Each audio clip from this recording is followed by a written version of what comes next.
ಕೆಲಸವೆಂಬುದು ಶಾಪ, ದುಡಿಮೆ ಎಂಬುದು ದುರ್ದೈವ ಎಂದೇ ನಿಮಗೆ ಸದಾ ನೀವು ತಿಳ್ಕೊಂಡಿರ್ತೀರಿ, ಹೇಳಲಾಗುತ್ತದೆ. ಪಿ ವಿ ನಾರಾಯಣನವರು ಕನ್ನಡಕ್ಕೆ ತಂದ ಅನೇಕ ಕೃತಿಗಳಲ್ಲಿ ಎದೆಯಾಳ, ಈ ಖಲೀಲ್ ಗಿಬ್ರಾನ್ನ ಬರಹಗಳು ಕೂಡ ಸೇರಿದೆ. ಖಲೀಲ್ ಗಿಬ್ರಾನ್ ಅವನು ಅಮೆರಿಕಕ್ಕೆ ಬಂದು ಅಲ್ಲಿ ನೆಲೆಸಿ ಇಂಗ್ಲೀಷನ್ನು ಕಲ್ತ್ಕೊಂಡು ಇಂಗ್ಲೀಷ್ನಲ್ಲಿ ಬರೆಯೋಕ್ಕೆ ಶುರು ಮಾಡಿದಂಥ ಒಬ್ಬ ಲೆಬನೀಸ್ ಅಮೆರಿಕನ್ ಲೇಖಕ ಅಥವಾ ಕವಿ ಅಂತಲೂ ಹೇಳ್ಬೋದು. ಈ ಎದೆಯಾಳ ಅನ್ನೋದು ಇದು ಖಲೀಲ್ ಗಿಬ್ರಾನ್ನ ಬರಹಗಳು. ಅದರಲ್ಲೂ ಇದರಲ್ಲಿ ಒಂದು ಕೊನೆಯ ಭಾಗ ಇದೆ, ಪ್ರಾಫೆಟ್ ಅಂತ, ಪ್ರವಾದಿ.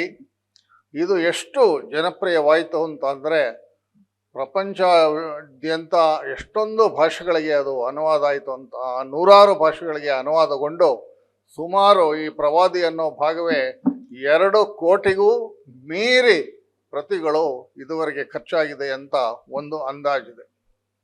ಹಾಗಾದರೆ ಈ ಪ್ರವಾದಿ ಅನ್ನೋದ್ರಲ್ಲಿ ಏನಿದೆ? ಪ್ರವಾದಿ ಅನ್ನೋದರಲ್ಲಿ ಅಲ್ಮುಸ್ತಫಾ ಅನ್ನೋನು ಅರ್ಫಿಲೀಸ್ ನಗರದಲ್ಲಿ ಕಾಯ್ತಾ ಇದ್ದಾಗ ಅಲ್ಲಿ ಅಲ್ಮಿತ್ರ ಎಂಬ ಸನ್ಯಾಸಿನಿ ಒಬ್ಬಳು ಅಲ್ಲಿ ಬರ್ತಾಳೆ. ಅವರಿಬ್ಬರ ನಡುವೆ ನಡೆಯುವ ಸಂಭಾಷಣೆ ಈ ಪ್ರವಾದಿ ಅನ್ನುವ ಭಾಗದಲ್ಲಿ ಇದೆ. ಹಾಗಾದರೆ ಇದರ ವಿಶೇಷತೆ ಏನು? ಈ ಪ್ರವಾದಿ ಅನ್ನೋ ಭಾಗವು ಕಾಲಾತೀತವಾದ ಸಂದೇಹವನ್ನು ನೀಡುತ್ತೆ. ಸಮತೋಲಿತ ಆಧ್ಯಾತ್ಮಿಕ ಜೀವನವನ್ನು ನಡೆಸುವ ಬಗ್ಗೆ ಅಂತ ಒಂದು ಮಾತಿನಲ್ಲಿ ಹೇಳ್ಬೋದು. ಅಥವಾ ಮಾನವ ಜನಾಂಗ ಸಾರ್ವಕಾಲಿಕ ಸತ್ಯವನ್ನು ಹೊಂದಿದೆ ಎಂಬುದರ ಮಹತ್ವವನ್ನು ತಿಳಿಸುತ್ತೆ. ಆದರೆ ವೈಯಕ್ತಿಕತೆಯನ್ನು ಉಳಿಸಿಕೊಳ್ಳಲೂ ಬೇಕು ಅನ್ನುವುದನ್ನು ವಿಷದಪಡಿಸುತ್ತದೆ. ಅಲ್ಲಿ ಈ ಸನ್ಯಾಸಿನಿ ಅವಳು ಈ ಪ್ರವಾದಿಯನ್ನು ಭೇಟಿ ಮಾಡಿದಾಗ ಅವಳು ಹೇಳ್ತಾಳೆ, ನಮಗೆ ಈಗ ನಮಗೇನೋ ಗೊತ್ತಿಲ್ಲ ಒಂಥರ ಗುರುಗಳೇ ಅನ್ನೋ ರೀತಿಯಲ್ಲಿ, ದಯವಿಟ್ಟು ನಮಗೆ ಈ ಪ್ರೇಮ ಬಗ್ಗೆ, ಕೆಲಸಗಳ ಬಗ್ಗೆ, ನಮ್ಮ ಕರ್ತವ್ಯಶೀಲತೆ ಬಗ್ಗೆ, ಮಕ್ಕಳ ಬಗ್ಗೆ, ಕೆಲಸದ ಬಗ್ಗೆ, ಕುಡಿಯೋದು ತಿನ್ನೋದು ಇದ್ರ ಬಗ್ಗೆ ನಮಗೊಂದಷ್ಟು ತಿಳಿಸಿ ಅಂತ ಹೇಳ್ತಾಳೆ. ಅದಕ್ಕೆ ಪ್ರವಾದಿ ತನಗೆ ತೋಚಿದಷ್ಟು ಮಾತುಗಳನ್ನು ಅಲ್ಲಿ ಹೇಳ್ತಾನೆ. ಅದರಲ್ಲೂ ಇದರಲ್ಲಿ ಒಂದು ಮುಖ್ಯವಾದ್ದು ನನಗೆ ಬಹಳ ಇಷ್ಟವಾಗಿದ್ದು ಅಂದರೆ ಕೆಲಸದ ಬಗ್ಗೆ ಒಬ್ಬ ನೇಗಿಲ ಯೋಗಿ ಮಾತನಾಡಿ ಹೇಳ್ತಾನೆ, ನಮ್ಮ ಕೆಲಸದ ಬಗ್ಗೆ ಮಾತನಾಡಿ ಸ್ವಾಮಿ ಅಂತ ಹೇಳ್ತಾನೆ. ಆಗ ಅವನು ಉತ್ತರಿಸ್ತಾನೆ, ಭೂಮಿ ಮತ್ತು ಭೂಮಿಯ ಆತ್ಮದೊಡನೆ ಸರಿಸಮನಾಗಿ ನಡೆಯಲೆಂದು ನೀವು ಕೆಲಸ ಮಾಡ್ತೀರಾ? ಕೆಲಸ ಅಂದ್ರೇನು? ಆವಾಗ ಈ ಪ್ರವಾದಿ ಹೇಳ್ತಾನೆ, ಕೆಲಸ ಮಾಡುವಾಗ ನೀವೊಂದು ಕೊಳಲಾಗಿರುತ್ತೀರಿ. ಅದರ ಮೂಲಕ ಕಾಲದ ಪಿಸುಮಾತುಗಳು ಸಂಗೀತವಾಗಿ ಮಾರ್ಪಡುತ್ತವೆ. ಬಹುಶಃ ಇಂಥ ಒಂದು ರೂಪಕ ನಾವು ಭಾಳ ಎಲ್ಲೂ ಕಾಣಿಸೋದಿಲ್ಲ. ಕೆಲಸ ಮಾಡುವಾಗ ನೀವೊಂದು ಕೊಳಲಾಗಿರುತ್ತೀರಿ. ಇದೊಂಥರ ಇಂಥ ಒಂದು ಪೊಯೆಟಿಕ್ ಯೂಸೇಜು ಬಹುಶಃ ಈ ಖಲೀಲ್ ಗಿಬ್ರಾನನ ಎಲ್ಲ ಕಡೆ ಇಲ್ಲದೆ ಹೋದರೂ ಈ ಪ್ರವಾದಿ ಅನ್ನೋ ಭಾಗದಲ್ಲಿ ಸಿಗತ್ತೆ. ನಾನು ಪೊಯಿಟ್ರಿನಲ್ಲಿ ಈ ಥರ ಒಂದು ಮೆಟಫರ್ ಯೂಸ್ ಮಾಡಿರೋದು ನೋಡಿಲ್ಲ. ಕೆಲಸ ಮಾಡುವಾಗ ನೀವೊಂದು ಕೊಳಲಾಗಿರುತ್ತೀರಿ, ಅದರ ಮೂಲಕ ಕಾಲದ ಪಿಸುಮಾತುಗಳು ಸಂಗೀತವಾಗಿ ಮಾರ್ಪಡುತ್ತವೆ. ಹಾಗೇನೆ ಮಿಕ್ಕೆಲ್ಲವೂ ಏಕಕಂಠದಿಂದ ಹಾಡುವಾಗ ಯಾರು ತಾನೇ ಮೂಕವೂ ಮೌನದಿಂದ ಕೂಡಿದ ರಂಧ್ರವೂ ಆಗಿರುತ್ತೀರಿ.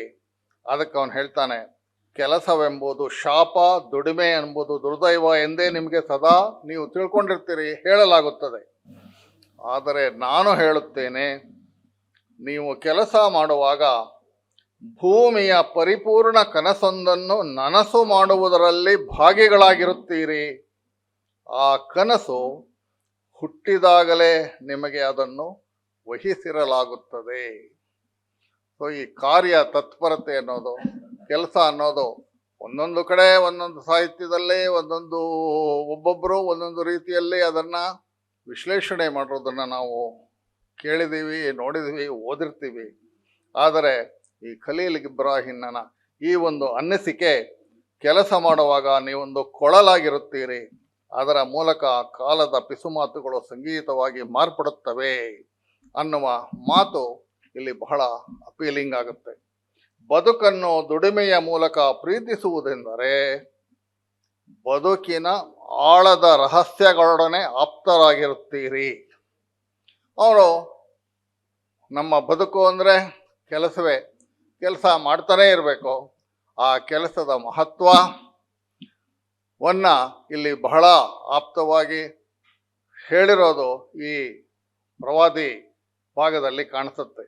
ನಾನು ಹೇಳುವುದೇನೆಂದರೆ, ಬದುಕು ಕತ್ತಲೆ ಎಂಬುದೇನೋ ನಿಜವೇ, ಆದರೆ ಅದು ಪ್ರೇರಣೆ ಇಲ್ಲದಿರುವಾಗ ಅಷ್ಟೇ.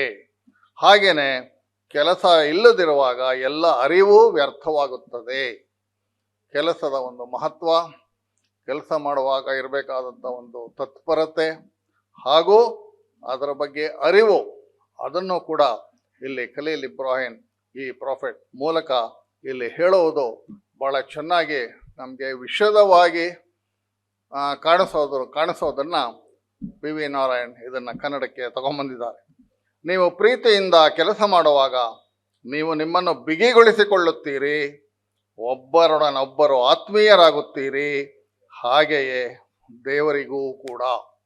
ಅವನು ಪ್ರವಾದಿಯಂತೆ ಮಾತನಾಡ್ತಾನೆ, ಆದರೆ ಬಹಳ ಡೌನ್ ಟು ಅರ್ತ್ ಆಗಿ ಜನಗಳಿಗೆ ಅರ್ಥವಾಗೋ ಹಾಗೆ ಇಲ್ಲಿ ಹೇಳುವಂತಹ ಮಾತುಗಳು ಎಂಥವರೆಗೂ ಬಹಳ ಆಪ್ತವಾಗುತ್ತೆ. ಕೆಲಸ ಎಂಬುದು ಕಣ್ಣಿಗೆ ಕಾಣುವ ಪ್ರೇಮ. ನೀವು ಪ್ರೀತಿಯಿಂದ ಕೆಲಸ ಮಾಡದೆ ಬೇಕಾಬಿಟ್ಟಿಯಾಗಿ ಮಾಡುವವರಾದರೆ, ಕೆಲಸವನ್ನೇ ಮಾಡದೆ ದೇವಸ್ಥಾನದ ದ್ವಾರದಲ್ಲಿ ಕುಳಿತುಕೊಂಡು ಪ್ರೀತಿಯಿಂದ ಕೆಲಸ ಮಾಡಿ ಗಳಿಸುವವರಿಂದ ಭಿಕ್ಷೆಯನ್ನು ಬೇಡುವುದೇ ಲೇಸು ಅನ್ನುವ ಒಂದು ಎಚ್ಚರಿಕೆಯನ್ನು, ಒಂದು ಹತಾಶ ಮನೋಭಾವವನ್ನು ಇಲ್ಲಿ ಹೇಳ್ತಾನೆ. ಆಮೇಲೆ ಮುಂದಕ್ಕೆ ಆ ಸನ್ಯಾಸಿನಿ ಹೇಳ್ತಾಳೆ, ನಲಿವು ನೋವು ಬಗ್ಗೆ ನಮಗೆ ಹೇಳಿ ಸ್ವಾಮಿ. ಅದಕ್ಕೆ ಅವ್ರು ಹೇಳ್ತಾರೆ, ಸಂತಸವು ದುಃಖಕ್ಕಿಂತ ಹೆಚ್ಚಿನದು ಎಂದು ಮಿಕ್ಕವರು ಹೇಳಬಹುದು, ಇಲ್ಲ ದುಃಖವೇ ಮಿಗಿಲಾದುದು ಎಂದು. ಆದರೆ ನಾನು ಹೇಳುತ್ತೇನೆ, ಸಂತಸ ಮತ್ತು ದುಃಖ ಎರಡನ್ನೂ ಬೇರ್ಪಡಿಸಲಾಗದ್ದು ಎಂದು. ಇದು ಒಂದಕ್ಕೊಂದು ಅವಿನಾಭಾವ ಸಂಬಂಧ ಇರುವಂತಹದ್ದೇ. ಸಂತಸ ಬಂದ್ಬಿಟ್ಟು ಮಾತ್ರಕ್ಕೆ ದುಃಖ ಇರೋದಿಲ್ಲ, ದುಃಖ ಇದ್ದ ಮಾತ್ರಕ್ಕೆ ಸಂತಸ ಇರೋದಿಲ್ಲ. ಅವೆರಡೂ ಕೂಡ ಒಂದಕ್ಕೊಂದು ಅವಿನಾಭಾವ ಸಂಬಂಧವನ್ನು ಹೊಂದಿರುವಂತಹದ್ದು ಅನ್ನುವ ಮಾತನ್ನು ಈ ಪ್ರವಾದಿ ಹೇಳೋದು ನಾವು ನೋಡ್ತೀವಿ. ಆಮೇಲೆ ಹಾಗೆ ಮನೆಗಳ ಬಗ್ಗೆ ನಮ್ಗೆ ಹೇಳ್ತೀರಾ ಅಂತ ಹೇಳಿದ್ರೆ, ಅವನು ಹೇಳ್ತಾನೆ, ನಗರದ ಗೋಡೆಗಳ ನಡುವೆ ಮನೆಯನ್ನು ಕಟ್ಟುವ ಮುಂಚೆ ನಿಮ್ಮ ಕಲ್ಪನೆಗಳನ್ನೆಲ್ಲ ಸೇರಿಸಿ ಕಾಡಿನಲ್ಲಿ ಒಂದು ಬಳ್ಳಿವನವನ್ನು ಕಟ್ಟಿಕೊಳ್ಳಿ. ಯಾಕೆಂದರೆ ನಿಮ್ಮ ಬದುಕಿನ ಸಂಜೆಯಲ್ಲಿ ಮನೆಗೆ ಮರಳುವಂತೆಯೇ ನಿಮ್ಮೊಳಗಿನ ಬಹುದೂರದ ಒಂಟಿ ಅಲೆಮಾರಿಯೂ ಹಾಗೆ ಮಾಡಬೇಕು. ಮನೆ ಅನ್ನೋದು ಕೇವಲ ನಾವು ಒಳಗಡೆ ವಾಸ ಮಾಡುವ ಸ್ಥಳ ಮಾತ್ರ ಅಲ್ಲ, ನಮ್ಮ ಅಲೆಮಾರಿ ಜೀವನ ಇದ್ದಾಗಲೂ ಕೂಡ ಕೊನೆಗೆ ನಾವು ಆಶ್ರಯ ಪಡಬೇಕಾದಂಥ ಒಂದು ಜಾಗ ಅದು ಅಂತ ಹೇಳ್ತಾನೆ. ಆಮೇಲೆ ಕೊನೆಗೆ ಹೇಳ್ತಾನೆ, ನಿಮ್ಮಲ್ಲಿನ ಎಲ್ಲೇ ಇಲ್ಲದುದು ಆಕಾಶ ಸೌಧದಲ್ಲಿ ನೆಲೆಸಿರುತ್ತದೆ.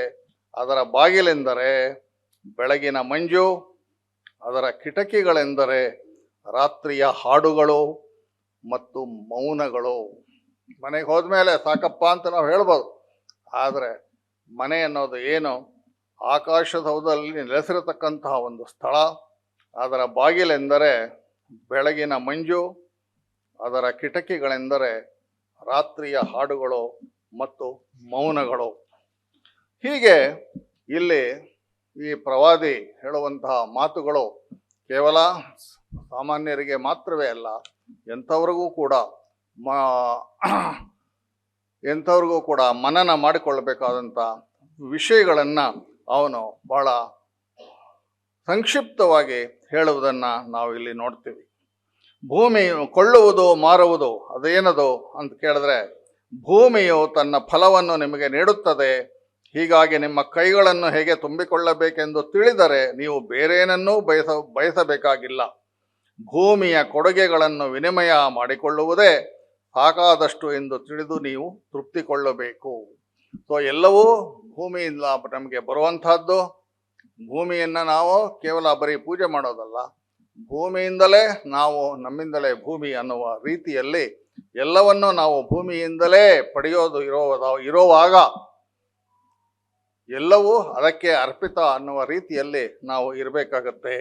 ಯಾಕೆಂದರೆ ಭೂಮಿಯ ಮಹಾಚೈತನ್ಯ ನಿಮ್ಮಲ್ಲಿನ ಕೊನೆಯ ವ್ಯಕ್ತಿಯೂ ತೃಪ್ತಿಗೊಳ್ಳುವವರೆಗೆ ಗಾಳಿಯಲ್ಲಿ ಶಾಂತವಾಗಿ ನಿದ್ರಿಸಲಾರದು ಅಂತ ಹೇಳ್ತಾರೆ. ಹೇಳಿ, ನಮ್ಮೊಡನೆ ಹೊಲಕ್ಕೆ ಬನ್ನಿ ಅಥವಾ ನಮ್ಮ ಅಣ್ಣ ತಮ್ಮಂದಿರೊಡನೆ ಸಮುದ್ರದ ಕಡೆ ನಡೆದು ಬಲೆಯನ್ನು ಬೀಸಿರಿ. ಯಾಕೆಂದರೆ ಭೂಮಿ ಮತ್ತು ಸಮುದ್ರಗಳು ನಮ್ಮ ಬಗ್ಗೆ ಹೇಗೋ ಹಾಗೆ ನಿಮ್ಮ ಬಗ್ಗೆಯೂ ಉದಾರವಾಗಿರುತ್ತವೆ. ಆಮೇಲೆ ಎಲ್ಲ ಕಡೆನೂ ಭೂಮಿ ಇದೆಯೇ, ಸಾಗರ ಇದೆ, ಸಾಗರವೂ ಇಲ್ಲವೇ ಅಂತ ಮತ್ತೊಬ್ಬ ಶಿಷ್ಯ ಕೇಳಿದಾಗ, ಸಾಗರವೇ ನಿಮ್ಮ ದೇವರೆಂದು ಭಾವಿಸಿ, ಏಕೆಂದರೆ ಅದು ಸದಾ ಕಾಲ ಕಲ್ಮಶರಹಿತವಾಗಿರುತ್ತದೆ. ಸಾಗರ ಅನ್ನೋದು ಎಲ್ಲವನ್ನು ಒಳಗೊಂಡು ಇರುತ್ತೆ, ಆದರೆ ಎಲ್ಲವನ್ನು ಒಳಗೊಂಡಿದ್ದು ಆ ಕಲ್ಮಶವನ್ನೆಲ್ಲ ತಾನು ತನ್ನ ಕೆಳಗಡೆ ಹೀರ್ಕೊಂಡು ಶಾಂತವಾದ ಅಥವಾ ಶುಚಿಯಾದ ನೀರನ್ನೇ ಅಲ್ಲಿಗೆ ಕೊಡುವಂತಹದ್ದು ಅನ್ನುವ ಮಾತನ್ನ ಅವನಿಗೆ ಹೇಳ್ತಾನೆ. ಕಾನೂನು ಬಗ್ಗೆ ನಮಗೆ ತಿಳಿಸಿ ಅಂತ ಮತ್ತೊಮ್ಮೆ ಇನ್ನು ಕೆಲವರು ಕೇಳ್ತಾರೆ. ಒಬ್ಬ ವಕೀಲ ಕೇಳ್ತಾನೆ, ಹಾಗಾದರೆ ನಮ್ಮ ಕಾನೂನುಗಳ ಬಗ್ಗೆ ಏನು ಹೇಳುವಿರಿ ಗುರುಗಳೇ? ಅದಕ್ಕೆ ನೀಡಿದ ಅವನ ಉತ್ತರ ಹೀಗಿತ್ತು: ನೀವು ಕಾನೂನುಗಳನ್ನು ರಚಿಸುವುದರಲ್ಲಿ ಸಂತಸ ಕಾಣುತ್ತೀರಿ, ಆದರೆ ಅವುಗಳನ್ನು ಮೀರುವುದೆಂದರೆ ನಿಮಗೆ ಮತ್ತಷ್ಟು ಸಂತೋಷ. ಕಾನೂನನ್ನು ಮೀರೋದಕ್ಕೆ ನಾವೆಲ್ಲರೂ ಬಹಳ ಸಂತೋಷ ಪಡ್ತೀವಿ, ಬಹಳ ಖುಷಿ ಪಡ್ತೀವಿ. ಕಾನೂನು ಇರುತ್ತೆ, ಆದರೆ ಎಲ್ಲರೂ ಕಾನೂನನ್ನು ಮೀರೋದ್ರಲ್ಲೇ ನಾವು ಸಂತೋಷ ಸಮಾಧಾನ ಪಟ್ಕೊಂಡ್ರೆ ಅದರಿಂದ ಏನಾಗತ್ತೆ ಅನ್ನೋದು ನಿಮಗೆ ಗೊತ್ತಿದೆ ಅಂತ ಹೇಳ್ತಾನೆ. ಕಾನೂನನ್ನು ಒಪ್ಪಿಕೊಳ್ಳುವುದು ಎಂದರೇನು? ಬಾಗಿ ನೆಲದ ಮೇಲೆ ಬಿದ್ದ ತಮ್ಮ ನೆರಳುಗಳನ್ನು ಗುರುತಿಸುವುದು ಎಂದು ತಾನೇ ಅಂತ ಮತ್ತೊಮ್ಮೆ ಅವನು ಪ್ರಶ್ನೆ ಹಾಕ್ತಾನೆ. ಮತ್ತೊಬ್ಬ ವಾಗ್ಮಿ ಬಂದು ಸ್ವಾತಂತ್ರ್ಯದ ಬಗ್ಗೆ ನಮಗೆ ತಿಳಿಸ್ಕೊಡಿ ಅಂತ ಕೇಳ್ತಾರೆ. ಆಗ ಹೇಳ್ತಾನೆ, ಊರ ಅಗಸೆಯ ಬಳಿ ಹಾಗೂ ಅಗ್ಗಿಷ್ಟಿಕೆಯ ಹತ್ತಿರ ನೀವು ಅಡ್ಡ ಬೀಳುವುದನ್ನು ನಾನು ಕಂಡಿದ್ದೇನೆ. ನಿಮ್ಮನ್ನು ನಿಮ್ಮದೇ ಸ್ವಾತಂತ್ರ್ಯವನ್ನು ಹಾಗೆ ಪೂಜಿಸುತ್ತೀರಿ. ಗುಲಾಮರು ದೌರ್ಜನ್ಯಕಾರನ ಮುಂದೆ ಬಾಗಿ ತಮ್ಮನ್ನು ಕೊಂದರು ಹೊಗಳುವ ಹಾಗೆ. ಆದರೆ ಈ ಸ್ವಾತಂತ್ರ್ಯ ಅನ್ನೋದು ಎಲ್ಲಿರುತ್ತೆ? ಸ್ವಾತಂತ್ರ್ಯ ಅನ್ನೋದು ಪ್ರತಿಯೊಬ್ಬರ ಹೃದಯದಲ್ಲಿರುತ್ತೆ. ಆದರೆ ಯಾವಾಗ ಸ್ವಾತಂತ್ರ್ಯ ಅನ್ನೋದು ಇಲ್ಲವಾಗುತ್ತೆ, ಆಗ ನನ್ನ ಹೃದಯ ನರಳುತ್ತದೆ. ಯಾಕೆಂದರೆ ಸ್ವಾತಂತ್ರ್ಯದ ಹಂಬಲವೂ ಕೈಕೋಳವಾಗುವುದರಿಂದ ಹಾಗೂ ಸ್ವಾತಂತ್ರ್ಯವು ಒಂದು ಗುರಿ ಮತ್ತು ಜೀವನ ಸಾರ್ಥಕ್ಯ ಎಂದು ಹೇಳುವುದನ್ನು ನಿಲ್ಲಿಸಿದಾಗ ಮಾತ್ರವೇ ನೀವು ಸ್ವತಂತ್ರರಾಗಬಲ್ಲಿರಿ, ಸ್ವಾತಂತ್ರ್ಯದ ಅರ್ಥವನ್ನು ಸರಿಯಾಗಿ ಹುಡುಕಿಕೊಳ್ಳಬಲ್ಲಿರಿ ಅನ್ನುವ ಮಾತುಗಳನ್ನು ಅವನು ಅಲ್ಲಿರುವ ಜನರಿಗೆ ಹೇಳ್ತಾನೆ. ಈ ಪ್ರವಾದಿ ಭಾಗದ ತುಂಬ ಇಂತಹ ವೈಚಾರಿಕತೆ ಹಾಗೂ ವಿವೇಚನೆಯುಳ್ಳಂತಹ ಮಾತುಗಳೇ ಇದರಲ್ಲಿ ಇದೆ. ಮತ್ತೊಮ್ಮೆ ಆ ಪೂಜಾರಣಿ ಕೇಳ್ತಾಳೆ, ವೈಚಾರಿಕತೆ ಮತ್ತು ಭಾವೋದ್ರೇಕಗಳ ಬಗ್ಗೆ ತಿಳಿಸಿರಿ ಅಂತ. ಅದಕ್ಕೆ ಅವನು ಉತ್ತರ ಕೊಡ್ತಾನೆ, ನಿಮ್ಮ ಆತ್ಮವು ಎಷ್ಟೋ ಬಾರಿ ರಣರಂಗ, ಅದರಲ್ಲಿ ನಿಮ್ಮ ವೈಚಾರಿಕತೆ ಹಾಗೂ ತೀರ್ಮಾನಗಳು ಭಾವೋದ್ರೇಕ ಹಾಗೂ ಬಯಕೆಗಳ ವಿರುದ್ಧ ಕದನವನ್ನು ಸಾರಿರುತ್ತವೆ. ಎಂಥದೇ ಸಂದರ್ಭ ಬಂದರೂ ಕೂಡ ವೈಚಾರಿಕತೆ ಮತ್ತು ಭಾವೋದ್ರೇಕವನ್ನು ನೀವು ಭಾವೋದ್ರೇಕ ಇರುತ್ತೆ, ಆದರೆ ವೈಚಾರಿಕತೆಯನ್ನು ಮಾತ್ರ ಬಿಡಬೇಡಿ. ಭಾವೋದ್ರೇಕದಲ್ಲೂ ಕೂಡ ಆ ಸಂಯಮವನ್ನು ದಾಟಬೇಡಿ. ವೈಚಾರಿಕತೆ ಹಾಗೂ ಭಾವೋದ್ರೇಕಗಳು ಸಮುದ್ರಯಾನ ಮಾಡುವ ನಿಮ್ಮ ಆತ್ಮದ ಚುಕ್ಕಾಣಿ ಹಾಗೂ ಹಾಯಿಗಳು ಅಂತ ಅನ್ನುವ ಮಾತು ನಮಗೆ ಬಹಳ ಇಷ್ಟವಾಗುತ್ತೆ. ಹೀಗೆ ನಿಮ್ಮ ಭಾವೋದ್ರೇಕವನ್ನು ವೈಚಾರಿಕತೆಯಿಂದ ನಿರ್ದೇಶಿಸಲಿ. ಅದರಿಂದ ನಿಮ್ಮ ಭಾವೋದ್ರೇಕ ನಿತ್ಯವೂ ಪುನರುಜ್ಜೀವನಗೊಳ್ಳುತ್ತಾ ಬದುಕಲಿ. ಜೊತೆಗೆ ಫೀನಿಕ್ಸ್ನಂತೆ ತನ್ನ ಬೂದಿಯಿಂದಲೇ ಮೇಲೇಳಲಿ. ಫೀನಿಕ್ಸ್ ಅನ್ನೋದು ಒಂದು ಪೌರಾಣಿಕ ಪಕ್ಷಿ. ಅದು ತನ್ನ ಬೂದಿಯಿಂದಲೇ ಮೇಲೆ ಏಳುತ್ತಿತ್ತಂತೆ. ಅದಕ್ಕೆ ನಿರ್ಜೀವ ಆದ್ರೂ ಅದು ಮೇಲೆ ಏಳುತ್ತಿತ್ತು. ಆ ರೀತಿಯಲ್ಲಿ ಭಾವೋದ್ರೇಕ ಮತ್ತು ವೈಚಾರಿಕತೆ ಎರಡೂ ಕೂಡ ನಮ್ಮಲ್ಲಿ ಹುದುಗಿರಬೇಕು. ಅದರಿಂದ ನಿಮ್ಮ ಭಾವೋದ್ರೇಕವು ನಿತ್ಯವೂ ಪುನರುಜ್ಜೀವನಗೊಳ್ಳುತ್ತಾ ಬದುಕಬೇಕು.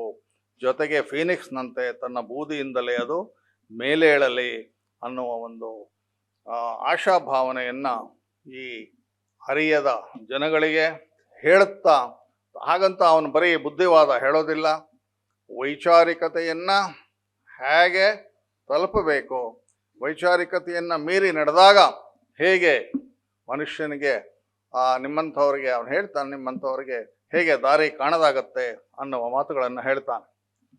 ನೋವಿನ ಬಗ್ಗೆ ನಂಗೆ ತಿಳಿಸಿ ಅಂದಾಗ, ನಿಮ್ಮ ನೋವು ಎಂದರೆ ನಿಮ್ಮ ಅರಿವಿನ ಸುತ್ತಲೂ ಮುಸುಕಿರುವ ಚಿಪ್ಪನ್ನು ಒಡೆಯುವಂಥದ್ದು. ನಮ್ಮ ಬದುಕಿನಲ್ಲಿನ ದಿನನಿತ್ಯದ ಪವಾಡಗಳನ್ನು ನೋಡಿ ನಿಮ್ಮ ಹೃದಯವು ಬೆರಗುಗೊಳ್ಳದಂತೆ ಕಾಪಾಡಿಕೊಂಡರೆ ನಿಮ್ಮ ನೋವು ನಿಮ್ಮ ಸಂತಸಕ್ಕಿಂತ ಕಡಿಮೆ ಆಶ್ಚರ್ಯಜನಕವಾದುದು ಎಂದು ನಿಮಗೆ ಅನ್ನಿಸುವುದಿಲ್ಲ ಅಂತ ಹೇಳ್ತಾನೆ. ಹೀಗೆ ಮನುಷ್ಯನ ತಿಳುವಳಿಕೆಯ ಪರಿಧಿಯನ್ನು ವಿಸ್ತರಿಸುವಂತಹ, ಅದಕ್ಕೆ ತಕ್ಕ ಹಾಗೆ ವೈಚಾರಿಕತೆಯ ಬೆನ್ನೆಲುಬನ್ನು ನೀಡುವಂತಹ ಮಾತುಗಳು ಈ ಪ್ರವಾದಿ ಈ ಭಾಗದಲ್ಲಿ ಇದೆ.